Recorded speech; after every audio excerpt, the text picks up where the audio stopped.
사도행전 20장 1절부터 16절까지 말씀을 함께 봉독합니다. 소요가 그침에 바울은 제자들을 불러 권한 후에 작별하고 떠나 마게도냐로 가니라. 그 지방으로 다녀가며 여러 말로 제자들에게 권하고 헬라에 이르러 거기 석 달 동안 있다가 배 타고 수리아로 가고자 할 때에 유대인들이 자기를 해하려고 공모함으로 마게도냐를 거쳐 돌아가기로 작정하니 아시아까지 함께 가는 자는 베레아 사람 브로의 아들 소바더와 데살로니가 사람 아리스다고와 세군도와 더베 사람 가이오와 및 디모데와 아시아 사람 두기고와 드로비모라. 그들은 먼저 가서 드로아에서 우리를 기다리더라. 우리는 무교절 후에 빌립보에서 배로 떠나 닷새만에 드로아에 있는 그들에게 가서 이레를 머무니라. 그 주간의 첫날에 우리가 떡을 떼려 하여 모였더니 바울이 이튿날 떠나고자 하여 그들에게 강론할세 말을 밤중까지 계속하매 우리가 모인 윗다락에 등불을 많이 켰는데 유두고라 하는 청년이 창에 걸터 앉아 있다가 깊이 졸더니 바울이 강론하기를 더 오래 하매 졸음을 이기지 못하여 3층에서 떨어지거늘 일으켜 보니 죽었는지라. 바울이 내려가서 그 위에 엎드려 그 몸을 안고 말하되 떠들지 말라, 생명이 그에게 있다 하고 우리가 떡을 떼어 먹고 오랫동안 곧 날이 새기까지 이야기하고 떠나니라. 사람들이 살아난 청년을 데리고 가서 적지 않게 위로를 받았더라. 우리는 앞서 배를 타고 앗소에서 바울을 태우려고 그리로 가니 이는 바울이 걸어서 가고자 하여 그렇게 정하여 준 것이라. 바울이 앗소에서 우리를 만나니 우리가 배에 태우고 미둘레네로 가서 거기서 떠나 이튿날 기호 앞에 오고 그 이튿날 사모에 들르고 또 그 다음날 밀레도에 이르니라. 바울이 아시아에서 지체하지 않기 위하여 에베소를 지나 배 타고 가기로 작정하였으니 이는 될 수 있는 대로 오순절 안에 예루살렘에 이르려고 급히 가미러라. 아멘. 네, 에베소 사역을 이제 마무리하고 마게도냐로 가는 장면이 이제 시작되었고, 그리고 마게도냐의 지방을 다니면서 제자들을 권하고, 그리고 이제 헬라에 이르렀다. 여기 이제 헬라는 고린도가 있는 지역을 말하죠. 그러니까 그 당시에 뭐 아가야 지방, 뭐 마게도니아 지방 이렇게 했던 곳이 지금의 그리스 반도와 이제 그 위에 올라가는 마게도니아 지금 있는 이런 지역입니다. 그러니까 마게도니아, 헬라 이렇게 말하면 튀르키예 반도에서 배를 타고 바로 넘어가서 그쪽 지역에 있는 북쪽에서부터 아래로 쭉 내려가서 아덴, 고린도 뭐 이런 지역까지 갔다는 것을 말하죠. 2차 여행 때 다녔던 곳이에요. 이제 지금 3차 여행인데 2차 여행 때 다녔던 그 지역을 다시 다녀서 권면을 하는 것이죠. 그리고 제자들을 다시 믿음에 굳게 설 수 있도록 돕는 역할을 합니다. 3개월 동안 그렇게 일을 하다가 이제 배를 타고 수리아로 가려고 했어요. 그러니까 배를 타고 이제 지중해를 통과해서 바로 여기 수리아는 이제 자기를 파송했던 아시리아 안디옥 교회가 있는 곳이죠. 글로 가려고 했다가 계획이 다시 바뀝니다. 3절 중반에 보면 유대인들이 자기를 해하려고 공모했다라는 이야기가 나오고, 그래서 다시 배를 타고 가기보다는 마게도냐를 거쳐서 거꾸로 올라가는, 물론 이제 한번 배를 타고 건너가야 하긴 하겠지만 처음부터 배를 타고 긴 항해를 하지는 않았겠다, 이런 이야기를 하고 있는 거예요. 자, 그 다음에 4절에 보면 아시아까지 함께 가는 자는 그러면서 동역자들을 소개합니다. 베레아 사람 브로의 아들 소바더와 데살로니가 사람 아리스다고와 세군도와 더베 사람 가이오와 및 디모데와 아시아 사람 두기고와 드로비모 이렇게 7명을 소개합니다. 그리고 여러 지역 출신들이에요. 공통점은 다 이방인 출신들인 거죠. 그러니까 사도행전에서 12라고 하는 숫자는 유대인, 예수님의 제자들, 이스라엘 백성 이런 것을 연상하게 하는 숫자예요. 그리고 7이라고 하는 숫자는 이방인을 염두에 두는 숫자입니다. 그래서 우리 스데반을 뽑을 때도 7명의 리더를 뽑았죠. 그 사람들이 헬라파를 대표하는 지도자들이에요. 그래서 12도 완전수고 7도 완전수인데 12는 오랫동안 전통적으로 이스라엘 백성들 12지파 이렇게 이제 해왔기 때문에 유대인들을 대표하는 숫자입니다. 7이라고 하는 숫자는 이제 이방인들을 대표하는 거죠. 그러니까 이 숫자를 통해서도 우리는 이방인들을 위한 선교를 하고 있는 모습을 보고 그리고 그런 사람들에게서 대표자를 선정해서 온 땅에 복음을 전하려고 하는 그 계획을 우리가 읽을 수 있는 것이죠. 어쨌든 바울은 가는 곳마다 동역자들이 세워졌고 그 동역자들과 함께 사역을 감당했던 것을 보게 돼요.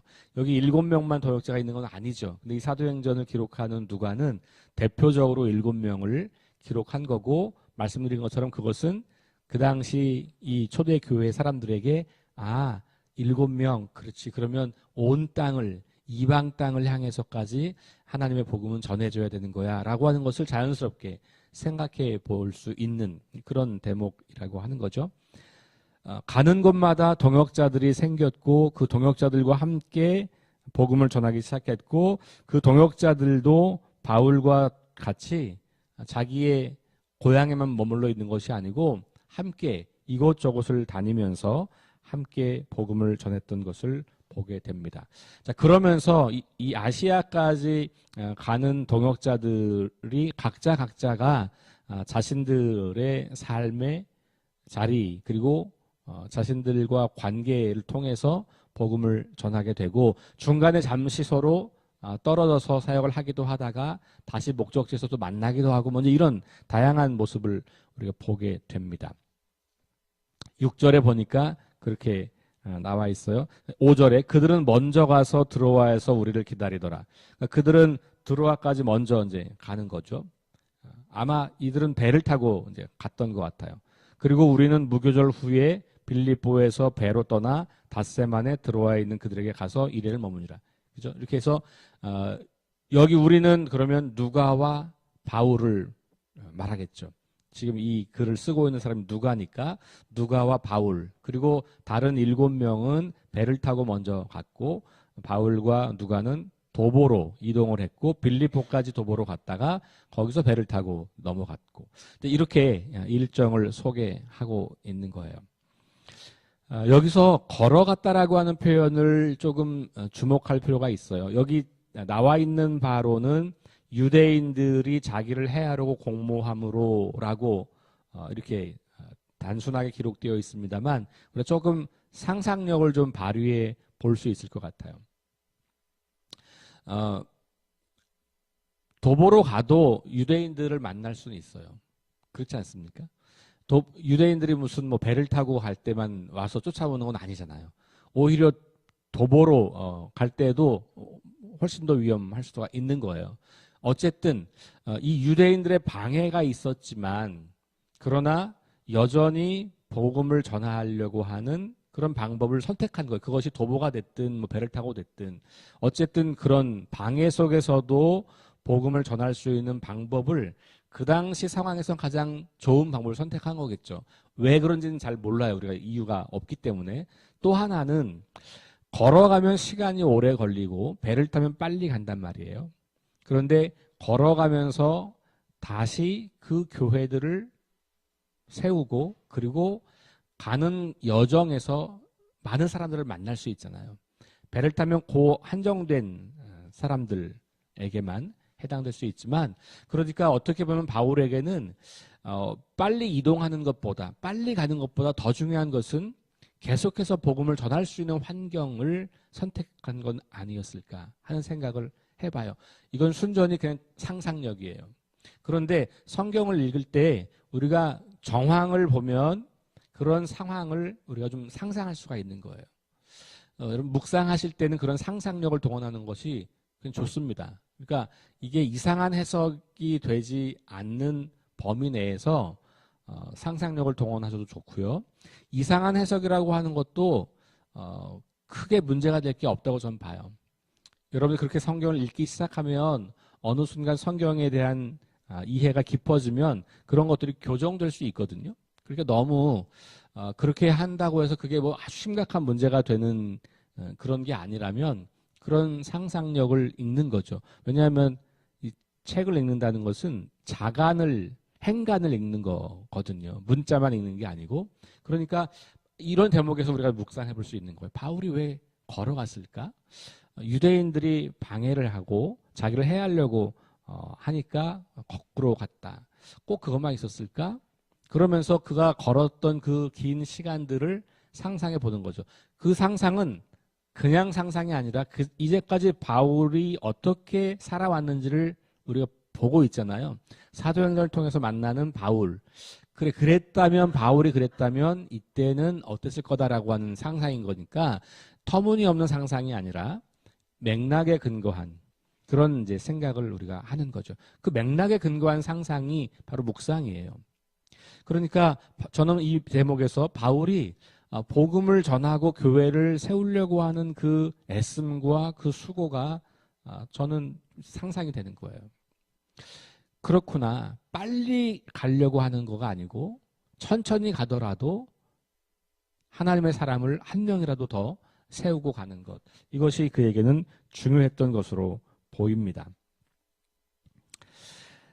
자, 그리고 나서 이제 배를 타고 이제 드로아에 있는 그들에게 가서 2일을 머물었다. 그러니까 일주일 동안, 한 주간 동안 거기서 있는 거고, 그 주간의 첫날에 떡을 때려 모였다. 이 떡을 때려 모였다고 하는 것이 지금 우리로 말하면 이제 예배하러 모이는 거예요. 단순히 이 떡을 때려 모였다는 게 그냥 밥 먹고 노는 모임이 아니고 모여서 교제하면서 그 모임을 안에서 말씀이 중심이 되어서 나눠지는 그런 모임이 초대교회 그리스도인들의 모임이었거든요.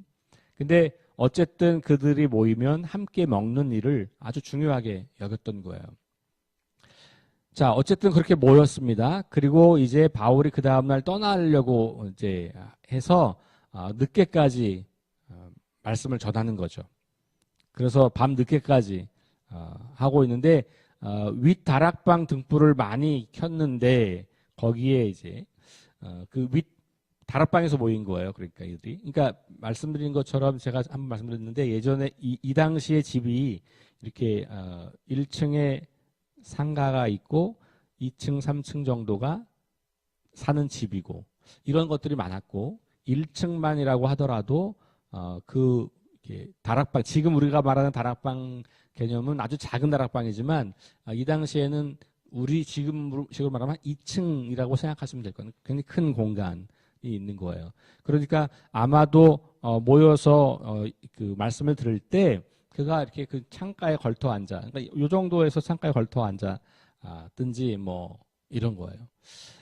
아주 고린도 지역의 그 가옥, 이 당시의 가옥 구조를 연구해 보면 큰 집들은 지금 우리식으로 말하면 한 5층 정도까지도 있었다고 해요. 대부분 2층 정도였고 그 층을 한 집이 다 사는 건 아니고 이제 각 층마다 지금 우리로 말하면 다가구 주택 같은 거예요. 상가와 주택이 같이 있는 다가구 주택 이런 거라고 보시면 돼요.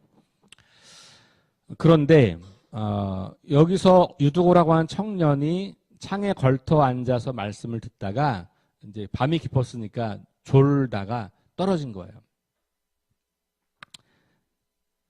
여기 보니까 3층이라고 되어 있네요. 그죠? 네, 구절에 보니까 3층에서 떨어졌다.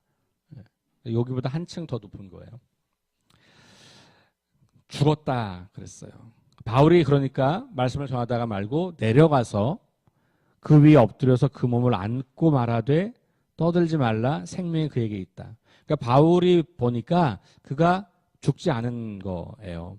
그러니까 죽었다고 사람들은 생각했지만 바울은 그에게 생명이 있다라고 말하고, 그리고 그가 이제 여기서는 정확히 나와 있지 않죠. 어떻게 했는지. 근데 아마도 바울과 사람들이 이 생명이 있는 걸 확인하고 그의 집으로 가서 안정을 취하게 하고 뭐 이렇게 했을 거라고 생각이 돼요. 자, 올라가 떡을 떼어 먹고 다시 올라가서 말씀을 전하고 떡을 떼어 먹는 거죠. 좀 낯설어요. 사람이 이렇게 크게 다쳤는데 다시 말씀을 전하는 이 환경이 저에겐 좀 굉장히 낯섭니다. 이게 가능할까? 사람들도 다시 아무 일 없었던 것처럼 모여서 말씀을 듣고 있는 것이 이게 괜찮은 건가? 이런 생각이 좀 들어요. 이게 지금 우리식의 생각인 거죠. 근데 설명이 없기 때문에 이 사이에 얼마나 많은 시간이 있었는지도 잘 몰라요, 우리는. 그죠? 다만 바로 그냥 그 연결해서 이걸 이야기한 거죠. 그러니까 누가의 관심은 유두고가 어떻게 됐는지에 관심이 있는 게 아니에요. 그렇죠? 여기 실제 이 사건이 있었던 당시를 우리가 기록이 없기 때문에 알 수는 없지만 그 사건을 목격한 누가의 의도는 누가 좀 파악할 수 있는 거예요. 이 성경을 읽을 때. 그 뭐냐면 누가에게 관심은 이 유두고라는 청년이 살았냐 죽었냐에 관심이 있지 않아요. 그렇죠? 뭐에 있어요? 말씀이 계속해서 전해지는 것에 있는 거예요. 그러니까 지금 이 사도행전 기록 전체를 우리가 생각해 보면 반복되는 패턴이에요. 뭐예요? 말씀을 전할 때 위기가 발생해요. 그 위기가 외부에서 주로 왔죠. 유대인들의 공격, 뭐 다른 사람들의 어떤 공격 이런 거였단 말이에요. 그런데 그럼에도 불구하고 말씀 사역은 계속되었고 그 결과 말씀이 흥왕하여졌다. 이것이 사도행전이 계속해서 반복해서 우리에게 전하고 있는 이야기잖아요. 그런 맥락으로 본다면 이 사건은 교회 안에서 혹은 말씀을 전하고 있는 그 현장에서 문제가 발생한 거예요. 그 문제가 뭐냐면 거기 어떤 한 청년이 떨어져서 생명이 위급해진 것 혹은 부상을 입은 것. 여기 죽었다라고 표현되어 있지만 바울은 살았다라고 말했으니까 그리고 그 이야기가 더 이상 진행되지 않는 걸 보면 유두고를 집으로 돌려보내서 안정을 취했다라고 우리가 볼 수 있는 건데 그러면 그 사건이 어떻게 됐는지를 관심하는 게 아니고 그런 뜻하지 않은 사건이 있었음에도 불구하고 누가의 관심은 말씀이 전해지는 것이 멈춰지지 않았다. 그게 누가의 관심인 거예요. 그러면 오늘 말씀을 보면 11절 올라가 떡을 떼어 먹고 오랫동안 곧 날이 새기까지 이야기하고 떠났다. 그러니까 지금 떠나기 전날에 밤이 새도록 말씀을 전한 거고 그 말씀을 전하는 과정에 뜻하지 않은 위기가 왔던 거고 그런데 그 위기가 말씀을 전하는 것을 멈추지 않게 했다. 라고 우리가 볼 수 있는 거죠. 그러면 그런 흐름 속에서 오늘 우리에게도 적용과 또 메시지가 있는 거예요. 그렇구나. 우리가 말씀을 전하는 사역을 하다가도 혹은 교회에서 어떤 걸 하다가도 급작스러운 뭔가가 발생할 수 있고 그렇지만 그것을 중간에 처리하고 해결하는 일을 반드시 해야 하긴 하지만 그러나 그렇다고 해서 그 말씀을 전하거나 하나님의 일을 수행하는 것을 멈출 수는 없겠구나 라는 것을 배우게 되죠. 전 또 하나 조금 엉뚱한 상상력을 좀 발휘해 봤어요. 그게 뭐냐면 사람들이 이 유두고를 어떻게 생각했을까? 어떤 사람들은 여긴 전혀 나와 있지 않으니까 그냥 순전히 저의 상상이고 그리고 오늘 우리 교회에서 일어날 법한 이제 경험했던 것들을 좀 생각해 보면 이런 반응도 있었지 않았을까? 아유, 말씀을 들을 때 경건하게 앉아 있지 않고 창가에 교만하게 걸터 앉아 있더니 잘 됐다. 하나님이 벌 줬다. 뭐 이런 생각하는 사람들이 있지 않았을까? 저는 생각해요. 왜냐면 오늘날 그런 사람들이 너무 많거든요. 그렇죠? 그 태도를 문제 삼고 자세를 문제 삼고 그런 어떤 겉으로 보여지는 것을 문제 삼으면서 그 책임을 그 사람에게 전가시키면서 그 사람을 판단하고 정죄하는 일에 앞장서는 사람들이 많잖아요, 우리 주변에.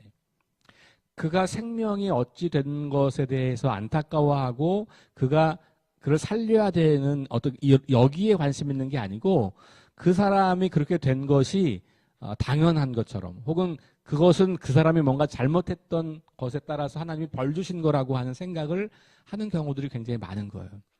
야, 말씀을 듣는데 누가 그렇게 하냐. 무릎 꿇고 겸손하게 해야지. 그런 생각, 이런 종류의 생각을 오늘날 하는 사람들이 우리 주변에는 굉장히 많은 것 같아요. 그런데 그런 태도가 아니라 바울은 곧방으로 내려가서 그가 살아있는지 죽었는지를 확인하고 그가 생명을 잘 유지할 수 있도록 돕는 배려를 뭔가 했을 거라고, 여기에서 보면. 사람들도 마찬가지예요. 그를 비난하거나 정죄하거나 판단하거나 그의 잘못을 지적하지 않아요. 그의 생명에 관심이 있는 거죠. 그러니까 우리 그리스도인들은 누구냐? 생명에 관심 있는 사람들이에요. 생명을. 그러니까 그 사람의 생명을 사랑하고 그 생명을 존중하고 그 생명을 소중히 여기는 사람. 그가 혹시 우리 마음에 들지 않는 행동을 하더라도, 그가 혹시 정해진 어떤 룰을 좀 어기는 행동을 한다고 하더라도, 그가 혹시 우리가 갖고 있는 공동의 질서를 조금 깨뜨린다고 할지라도, 그래도 우리는 그 사람의 생명을 더 중요하게 여기는 사람들이 되어야 하지 않을까. 저는 그런 생각도 한번 해봤어요. 자, 13절부터 16절까지는 그냥 여정이에요. 근데 이 여정은 굉장히 급하게 지나갑니다. 그리고 이제 13절에 보면 바울이 걸어서 가고자 하여 그렇게 정하여 준 것이에요. 그러면서 여기도 또 바울이 일부 구간을 걸어가는 게 또 나와요. 자, 아까 이제 4절, 3절, 4절 여기도 그가 배를 타고 가려고 했다가 유대인들 때문에 걸어갔다, 거꾸로 돌아갔다, 이런 얘기가 나왔지만 13절 이하에도 보면 우리는 앞서 배를 타고 앗소에서 바울을 태우러 그리로 가니 이는 바울이 걸어서 가고자 하여 그렇게 정하여 준 것이라, 이 표현이 또 나오는 거죠. 걸어서 갔다라고 하는 표현이. 그러니까 우리는, 사람들은 먼저 배를 타고 가고 바울은 걸어가고 뭔가 이유가 있을 거잖아요. 그죠? 그리고 그 이유 속에 바울이 살아왔던 삶을 생각해보고 그의 인생의 목적과 방향을 우리가 이 사도행전을 통해서 읽어보았다면 그가 걸어가면서 그냥 구경한 게 아닐 거고, 그가 이쪽이 경치가 좋으니 난 여기를 구경하고 갈 거, 이런 게 아니었단 말이죠. 그는 한 사람이라도 더 만나고 싶었던 거고 한 사람에게라도 더 많이 복음을 전하고 싶었던 그 열망을 저는 그가 걸어갔다는 표현 속에서 확인해 볼 수 있는 것 같아요. 자, 그리고 이제 바울이 앗소에서 우리를 만났고 거기서부터 이제 배를 타고 미둘레네로, 여기는 이제 그 에베소 지역이 이제 이 튀르키예 반도의 해안가와 가까운 지역 쪽으로 오면서 배를 타고 이렇게 그 섬이 굉장히 많아요. 그런 섬들을 이렇게 배를 타고 왔다가 이런 이제 경로라고 볼 수 있어요. 그러니까 걸어가는 것보단 그래도 그게 빠른 거예요. 그렇게 해서 이제 이 오순절 전에 예루살렘까지 가는. 그러니까 이 전체를 보면 시간적으로 촉박함에도 불구하고 특정 구간을 그는 걸어갔고 그런 과정을 통해서 그는 하나님의 말씀을 전하고 하나님 나라를 가르쳤던 일을 멈추지 않았던 것을 보게 됩니다. 자, 그렇게 해서 이제 예루살렘에 이르려고 마지막에는 이제 배를 타고 지나가기로 작정을 하죠. 그래서 아시아에서 조금 생각보다 오랜 시간을 지체하게 된 것도 결국은 그가 더 많은 사람에게 복음을 전하려고 했던 그의 어떤 선교적 열망이었겠다라고 우리가 생각해 볼 수 있겠습니다. 자, 오늘 20장 1절부터 16절까지 말씀에서 바울이 위기를 만나고 어려움을 만나지만 그럼에도 불구하고 멈추지 않고 계속해서 하나님 나라 복음을 전하는 일을 집중했던 것, 유대인들의 어떤 공모, 그 다음에 말씀 전하는 현장에서 사고가 발생하고 그럼에도 불구하고 여전히 멈추지 않고 계속해서 말씀을 전했던 바울을 통해서 오늘 우리가 인생을 살아가면서 멈추지 말아야 할 일이 뭐가 있을까? 우리가 한 사람의 그리스도인으로서 그리스도인답게 살아가는 삶을, 그리고 우리가 알고 누리고 있는 그 하나님 나라를 전하는 그 삶이 여전히 우리에게도 멈출 수 없는 우리 삶의 이유이고 과제가 아니겠는가 생각을 해봅니다. 오늘 하루도 그것을 기억하면서 우리가 걸어가야 할 길을 계속해서 잘 걸어가는 저 여러분 될 수 있기를 주의 이름으로 축원합니다. 기도하겠습니다. 하나님 감사합니다. 바울의 여정을 계속해서 봅니다. 유대인들의 위협 있지만, 그리고 여러 가지 급박한 일정이지만, 또 중간에 사고를 만나기도 하지만, 그러나 하나님, 이 바울이 멈추지 않고 계속해서 하나님 나라 복음을 더 많은 사람들에게 전하려고 수고하고 있었던 것을 바라봅니다. 하나님, 우리가 이 땅을 살아가면서 어디에 우리 인생의 목적과 방향이 있는지를 잘 점검해 보고, 오늘 우리에게도 동일하게 우리의 삶의 자리에서 기회가 닿는 대로 하나님 나라 복음을 전하고 사람들에게 구원의 도를 전하는 그 거룩한 삶을 우리도 멈추지 않고 매일매일 수행하며 살아갈 수 있도록 인도해 주옵소서. 우리가 만나게 되는 모든 사람들이 어쩌다 우연히 만나는 것이 아니라, 또 우리가 특별한 어떤 다른 계획을 가지고 만나는 그런 것이 아니라, 하나님의 인도하심과 계획 속에서 우리가 하나님 나라를 나누도록 만나게 되는 그런 만남인 것을 기억하며, 그렇게 모든 일상의 공간에서도 하나님은 여전히 일하고 계시고 우리의 순종을 통해서 하나님 나라가 드러난다고 하는 것을 믿음으로 고백하며 오늘 하루를 시작합니다. 주님, 오늘도 우리와 동행하여 주옵소서. 감사드리며 예수님 이름으로 기도합니다. 아멘. 우리 함께 기도 제목 가지고 기도합니다. 부활의 능력과 소망을 품고 하나님 나라를 증언하고 살아내게 하소서. 하나님 말씀이 기준 되게 하소서. 질병과 연약함으로 고통당하는 사람들을 치유해 주소서. 전쟁과 자연재해와 가난과 억압으로 고통당하는 지구촌 이웃들에게 은혜를 베푸소서. 다음 세대를 책임지는 교회 그 교사들에게 가르침의 은사를 주소서. 우리 함께 합심해서 기도하겠습니다.